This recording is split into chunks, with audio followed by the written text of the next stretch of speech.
नमस्कार, मी विद्या. दिवाळी जवळ आली की सगळीकडे एक चैतन्याचं वातावरण निर्माण होतं. घराघरात झाडलोट, साफसफाई, रंगकाम सुरू होतं आणि हवेतूनही सण येतोय असा सुवास येतो. पण कधी आपण विचार केला आहे का? आपण साफसफाई का करतो? फक्त धूळ, कचरा बाहेर काढण्यासाठी नाही. आपण जेव्हा जुन्या गोष्टी बाहेर टाकतो तेव्हा त्या फक्त वस्तू नाही, तर आपण जुन्या नकारात्मक ऊर्जाही घरातून बाहेर पाडत असतो. तर आजच्या या ब्लॉगमध्ये आपण जाणून घेणार आहोत की दिवाळीच्या आधी घरातून नक्की कोणत्या गोष्टी बाहेर टाकायला हव्यात आणि त्या गोष्टी का बाहेर टाकायच्या आहेत आणि असं केल्याने आपल्या घरामध्ये काय बदल होतो, हे सर्व गोष्टी आपण आजच्या व्हिडिओमध्ये बघणार आहेत. त्यामुळे आजचा व्हिडिओ शेवटपर्यंत नक्की बघा. सर्वप्रथम आपण थोडक्यात बघूया की दिवाळी नेमकी किती दिवसांची असते आणि ते महत्त्वाचे दिवस किती असतात. तर दिवाळीचा सण हा 5 दिवसांचा मानला जातो. सर्वात पहिला दिवस म्हणजे धनत्रयोदशी. धनत्रयोदशी म्हणजे आरोग्य आणि संपत्तीचा प्रारंभ. तर या दिवशी आपण भगवान धन्वंतरीची आणि धनलक्ष्मीची पूजा केली जाते. त्याचबरोबर दुसरा दिवस म्हणजे नरक चतुर्थी. त्यालाच आपण छोटी दिवाळी असंही म्हणतो. नरक चतुर्थीच्या दिवशी आपण घरातील सर्व नकारात्मकता, अंधार आणि दारिद्र्य दूर करण्यासाठी स्वच्छता केली जाते, साफसफाई केली जाते. तिसरा दिवस म्हणजे लक्ष्मीपूजन असतो. लक्ष्मीपूजन हा दिवाळीचा सर्वात महत्त्वाचा आणि शुभ दिवस मानला जातो. या रात्री देवी लक्ष्मी घरात येते, म्हणून आपण सगळं घर उजळवायचं आणि स्वच्छ करणं आवश्यक असतं. 5वा दिवस येतो पाडवा म्हणजे बलिप्रतिपदा. तर पती पत्नीच्या नात्यात साजरा करणारा हा दिवस म्हणजे बलिप्रतिपदा. 5वा दिवस येतो भाऊबीज. भाऊबीज म्हणजे भावंडांच्या प्रेमाचा दिवस. तर आजपासून जेमतेम दिवाळी 10 ते 12 दिवसांवर आपल्या दारात आहे आणि आता सुरू होतो खरा क्लिन्सिंग फेज म्हणजे घर शुद्धीकरणाचा टाइम. तर आता आपण जाणून घेऊयात की घरातून नेमकं काय काय बाहेर काढायचं. तर सर्वात पहिलं म्हणजे आपल्याला घरातून तुटलेल्या वस्तू आपल्याला बाहेर काढायच्या आहेत.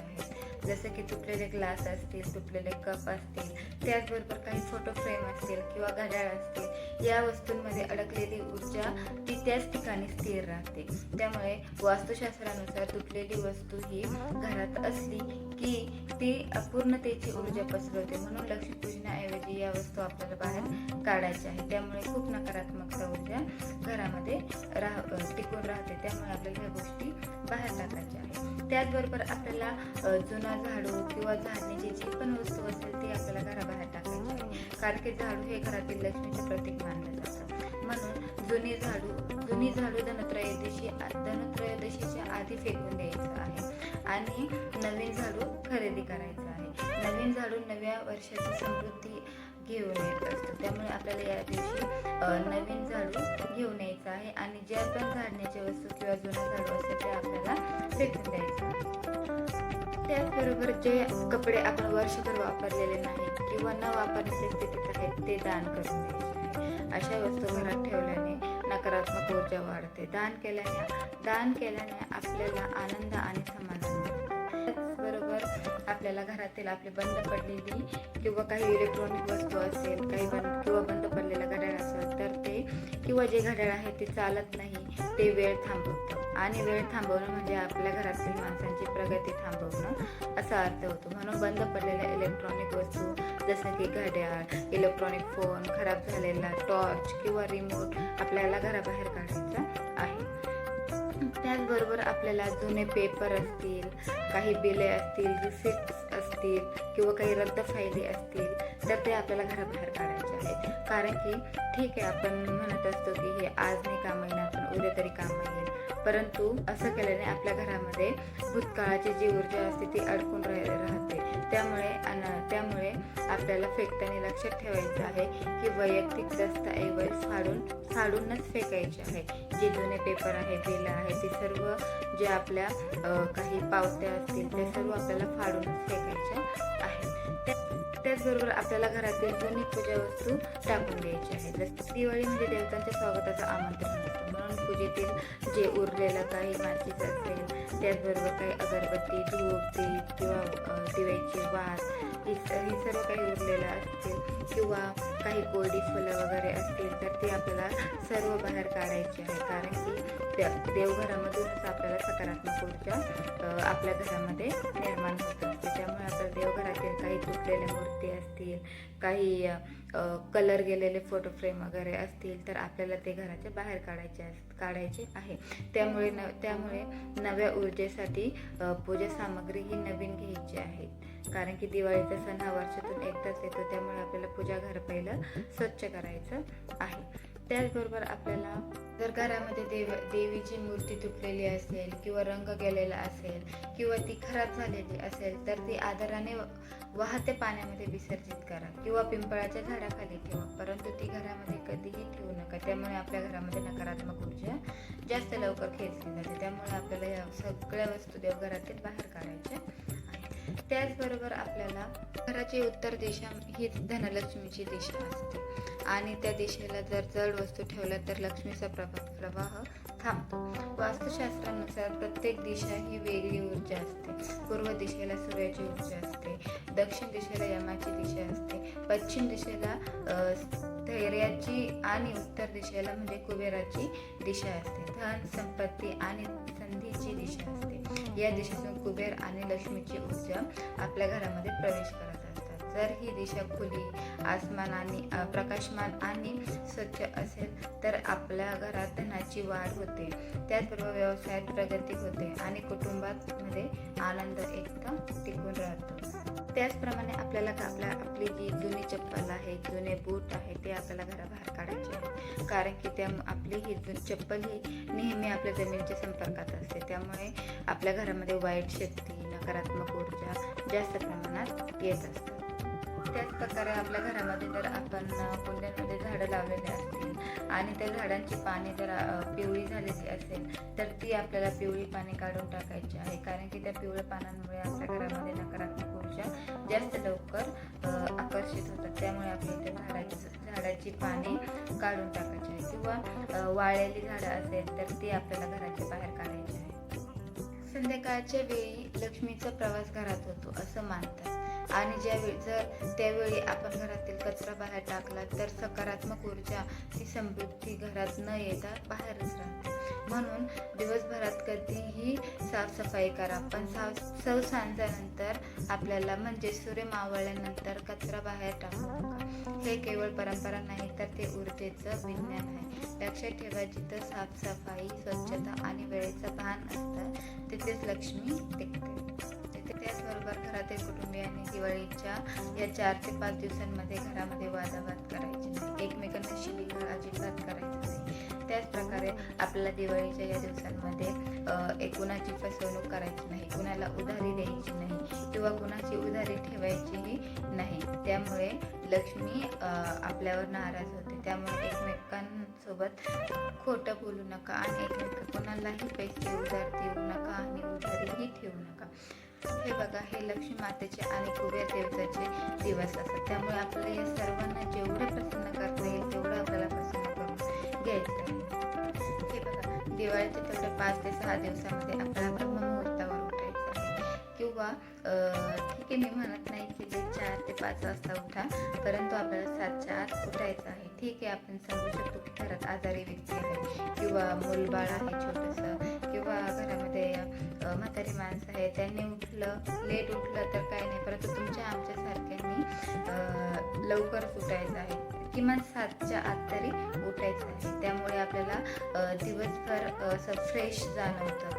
त्याचप्रकारे आपल्याला आपल्या घरातील फरशी स्वच्छ पुसून घ्यायची आहे. त्यांनी ती मिठाच्या पाण्याने पुसायची आहे किंवा गंगाजल, गोमूत्र यांनी पुसली की घरामध्ये वादावाद होत नाही किंवा घरामध्ये काही कटकटी होत असेल तर त्या कटकटी होत नाही. त्याचबरोबर आपल्याला फक्त घरच स्वच्छ करायचं नाही तर आपल्याला आपल्या घरातील टॉयलेट, बाथरूम पण स्वच्छ करायचे आहे. त्यामुळे आपल्या घरामध्ये पॉझिटिव्ह म्हणजे सकारात्मक ऊर्जा निर्माण होते. नाहीतर एकीकडे आपण घर स्वच्छ केलं आणि एकीकडे टॉयलेट, बाथरूम तसेच खराब आहेत तर त्याला अर्थ नाही. त्यामुळे आपल्याला टॉयलेट, बाथरूम सगळं कानकोपरा आपल्याला स्वच्छ करायचं आहे. त्यानंतर किमान या दिवसात तरी आपल्या घरामध्ये काही अडगळ वस्तू साचू द्यायची नाही. त्यामुळे आपल्या घरातील वस्तूचा क्षय होतो आणि आपल्या घरामध्ये वादावाद, कटकटी निर्माण होतात. त्यामुळे आपल्या घरामध्ये या दिवसात कधीही अडगळ वस्तू साचू द्यायची नाही. त्याचप्रकारे आपल्या घरामध्ये मंगळलहरी निर्माण होण्यासाठी फार मोठं काय करायचं नाही, फक्त सकाळी लवकर उठून आपल्याला दीप लावायचा आहे, म्हणजे आपल्या देवघरातील दिवा लावायचा आहे. त्याचप्रकारे तुळशीला पाणी घालायचं आहे. घंटानाद, शंखनाद करायचा आहे. त्यामुळे आपल्या घरातील नकारात्मक ऊर्जा बाहेर जाते आणि तिचं स्पंदन होऊन नाहीशी होऊन जाते. असं केल्याने घरामध्ये शांतता, आनंद आणि देवाची कृपा टिकून राहते. लक्षात ठेवा, जिथं मंगल लहरी असतात तिथं वादावाद नसतात आणि फक्त आनंद असतो. त्याचप्रकारे आपण राम रक्ष स्तोत्र लावू शकतो किंवा एखाद्या मंत्राचा जप, जसं की श्री स्वामी समर्थ या मंत्राचा आपण मंत्रोच्चार आपल्या घरामध्ये लावून देऊ शकतो. 7 ते 8 दिवसामध्ये आपल्याला घराबाहेर स्वच्छ रांगोळी काढायची आहे. त्याचबरोबर आपल्याला आपल्या तुळशीजवळ रांगोळी काढायची आहे. ठीक आहे, मी म्हणत नाही की खूप मोठी, ठीक आहे बा आपल्याला रांगोळी काढायला 1 तास लागतो, मग मी म्हणत नाही की खूप मोठी रांगोळी काढा, तुम्ही छोटी काढा, परंतु रोज या 7 ते 8 दिवसामध्ये रोज आपल्या घरासमोर रांगोळी काढा. त्याचबरोबर तुळशीजवळही रांगोळी काढा. देव जिथे वास करतो तिथं शुद्धता आणि पवित्रता असावी लागते.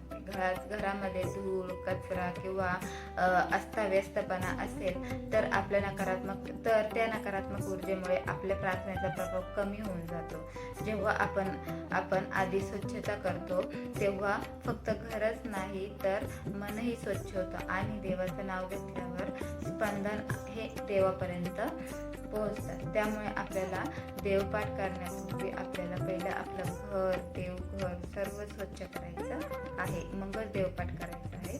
त्यामुळे आपल्या घरामध्ये सकारात्मक ऊर्जा जास्त प्रमाणात निर्माण होऊन जाते. जिथे स्वच्छता असते तिथेच लक्ष्मीचा वास हा कायम आपल्या घरामध्ये टिकून राहतो. त्यामुळे आपल्याला स्वच्छताही करायची आहे.